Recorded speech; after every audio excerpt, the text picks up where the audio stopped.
국내 인큐베이팅을 전문으로 하는 기업을 운영을 하고 있고요.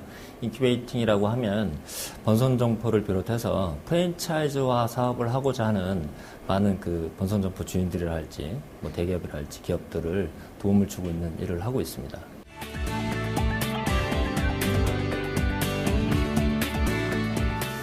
저희를 찾아오시는 대다수의 번성점포 매장 점주님들 보시면 프랜차이즈를 염두하시고요.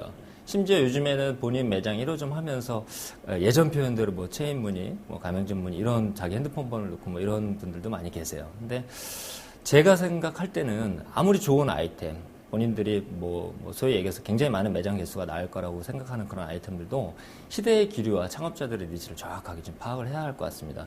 매장 하나가 장사가 잘 된다고 해도 지방에서는 그 업종이 안 먹힐 수가 있고요. 그 지방이라 하면 여러 곳이 대한민국 여러 도로 이제 나눠져 있다 보니까 지역 특색도 다 감안을 해야 됩니다. 그래서 그 아이템이 과연 지방에서부터 시작을 하는 것이 맞는지, 서울 수도권에서 시작하는 거 맞는지, 서울 시역권도 도심에서 핵심 상권에 시작하는 것이 맞는지, 아니면 그냥 아파트 상권, 로컬에서 시작하는 것이 맞는지에 대한 전략이 구체적으로 나와야지 내 가게가 번성점포고 맛이 좋으니 줄이 서 있으니 이것은 무조건 수백 개의 매장이 나을 것이다라는 어렴풋한 그런 상상이나 사업 계획을 갖고 도전하시는 것은 좀 무의미한 그런 상황이고 정확한 사업 계획 하에 시장 조사 후에 분석 후에 사업을 시작하시는 것이 맞는 것 같습니다. 국내에는 굉장히 시스템에 대한 부재가 되어 있는 본사들이 굉장히 많습니다. 그래서 장사가 잘 되는 것만으로 프랜차이즈를 꿈꾸시는 그런 시절은 이제 다 지나갔다 봅니다. 그래서 시스템을 잘 갖추셔야 되는데 그 시스템 안에는 뭐 인테리어 컨셉이라 할지 물류라 할지 뭐 이런 것들이 여러 가지 등등등등이 다 포함이 되겠죠. 하나 문제점은 그런 것 같습니다. 본인이 음식에 대한 기술이나 노하우를 갖고 있다고 해서 그게 프랜차이즈화 되는 시대는 아니라고 봅니다. 그 물류라 하는 경쟁력도 여러 수백 개의 매장을 다 해야 되는 것이고 컨셉이라는 것도 시대 흐름에 맞는 컨셉을 잡아야 되는 것이고 이런 등등등등이 다 법률적인 것도 마찬가지고요. 그러니까 그런 것들이 다 시스템적으로 잘 갖춰야지만이 프랜차이즈화 하는데 중요한 요소가 될 것 같습니다. 오픈 이후에 관리라든가 어떤 법률적인 보완이라든가 이런 것들이 그냥 맛집으로서의 매장을 내주고 전술식으로 창업을 해주고 이런 개념이 아니라 오픈 이후에 사후 관리에 대한 매장 부분들이 굉장히 중요한 것 같습니다. 그리고 이 음식이라는 게 항상 재료라는 게 사시사철 외부 환경이나 기후 영향을 굉장히 많이 받기 때문에 특히 생물을 활용하는 그런 아이템들은 그 퀄리티가 항상 유지가 돼야 된다는 문제점들이 굉장히 많습니다. 또 지역별로에 대한 어떤 특성들이 좀 다 있는 것이고요. 그래서 제일 관심을 가지셔야 될 것은 소비자가에 대한 변동 요인을 갖지 않는 원청적인 아이템을 좀 가지셔야 될 것 같고요. 그거의 원인을 갖고 있는 요소라면 그게 해결이 되지 않은 상황에서는 프랜차이즈 전개를 하지 않으시는 것이 오히려 더 수탐대실을 만들 수 있지 않은 것이 아닌가 그렇게 생각을 합니다. 저희가 인큐베이팅이라는 용어를 사실 국내에서 이제 처음 쓰면서 이제 외국의 사례들을 많이 이제 연구를 했었는데요. 국내 프랜차이즈 시장의 본사들은 사실 좀 본사가 번성하게 되면 많은 파트들, 예를 들어서 인테리어라 할지 물류라 할지 등등의 것들을 직접 다 행하는 경우들이 보통 사례입니다. 근데 외국 같은 경우는 본인들이 집중할 수 있는 것들, 핵심 역량들 위주로 사업을 이끌어 나가는 게 현실입니다. 그것이 나중에 본사의 경상비랄까 고정비에 대한 어떤 세부 역할을 충분히 하고 있는 것 같고요.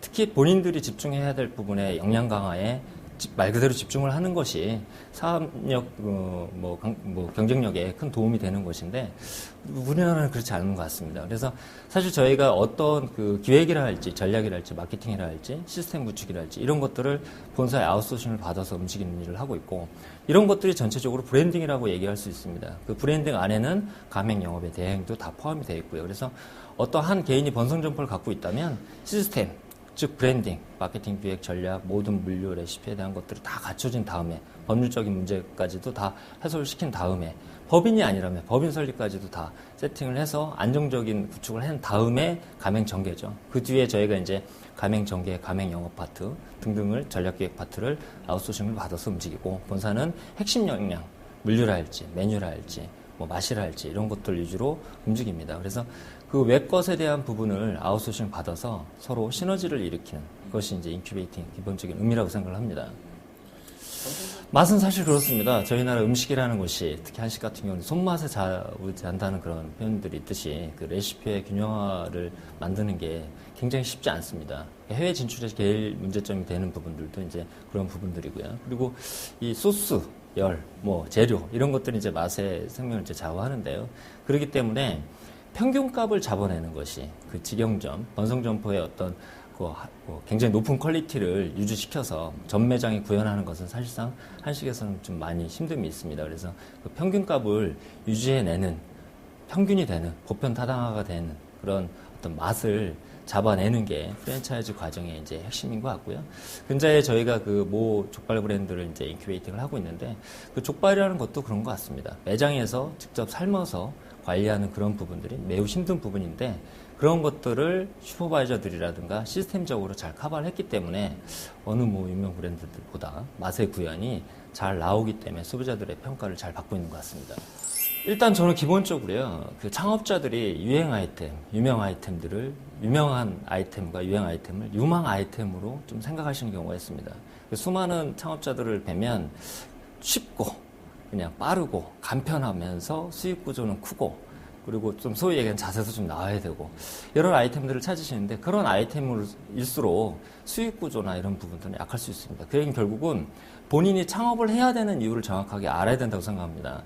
본인이 소위 얘기해서 남한테 보여주기 위한 그런 어떤 취미형 창업을 하는 것인지 정말 장사의 개념으로 수익을 목적으로 장사의 목적으로 접근하는 것인지에 따라서 업종이나 업태 다 바뀔 것이라고 봅니다. 그래서 본인이 정말 장사 수익을 목적으로 한다면 수지를 분석을 할 줄 알아야 되는데 대다수의 창업자들이 접근 방식이 보여지는 것 위주로 그리고 어떤 매장에 갔을 때 모니터의 양이나 개체수가 너무 작다는 거죠. 한글도 모르면서 큰 학문을 하겠다는 얘기랑 똑같습니다. 그럼 본인이 한글을 모른다고 판단이 들면 초보 창업자들은 다 한글을 모르는 겁니다.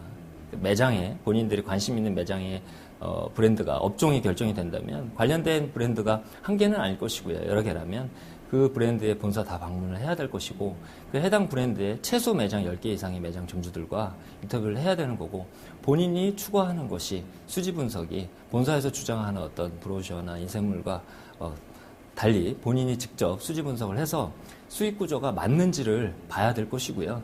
그 매장이 실제로 본사들 경우에 모든 매장이 다 장사가 잘 되지 않습니다. 부진 점포들의 율은 보통 10%, 20%는 본사들은 감안을 하고 있습니다.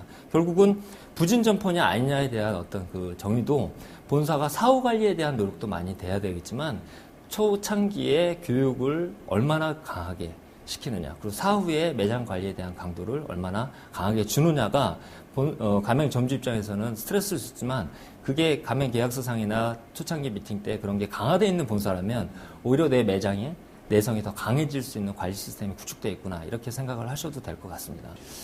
창업자들 입장에서는 제 생각에는 그렇습니다. 아까 한글을 표현을 드린 것처럼 한글을 깨우치지도 않았는데 성공 사례 위주로 이제 본다는 거죠. 그래서 그 단순하게 뭐 쿠킹을 해서 이렇게 판매 방식, 간단한 조리 방식에 의한 판매 방식은 사실상 접근성이 용이한 거죠. 그런 브랜드들은 마케팅 비용이 많이 들어가는 겁니다. 그 비용 부담이라는 것은 결국은 본사와 점주가 이제 공동 부담이 있기 때문에 수지 분석이 좀 약해질 수, 수익률이 낮을 수밖에 없는 거고요.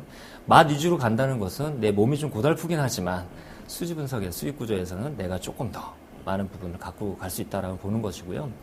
점주들이 꼭 인지를 했으면 하는, 창업자들이 인지를 했으면 하는 것은 같은 아이템이라고 해도 본인이 예를 들어서 뭐 A라는 구에 그 아이템을 결정을 해서 창업을 한다고 했을 때 본인이 입점, 그 매장에 들어갈 수 있는 섹터나 사이트는 정해져 있습니다. 그 섹터가 예를 들어서 뭐 한 A라는 구에 20개의 매장이 들어갈 수 있다면 거기서 30%가 이미 지났는지 약 6개의 매장이 이미 입점해 있다면 그 구에서 그 아이템이 성공할 수 있는 입지 상권은 좀 벗어났다고 계산을 하는 것이 상식적이라고 저는 생각을 합니다. 그렇다면 다른 구로 넘어가야 되고요. 집에서 좀 떨어져 있다 하더라도.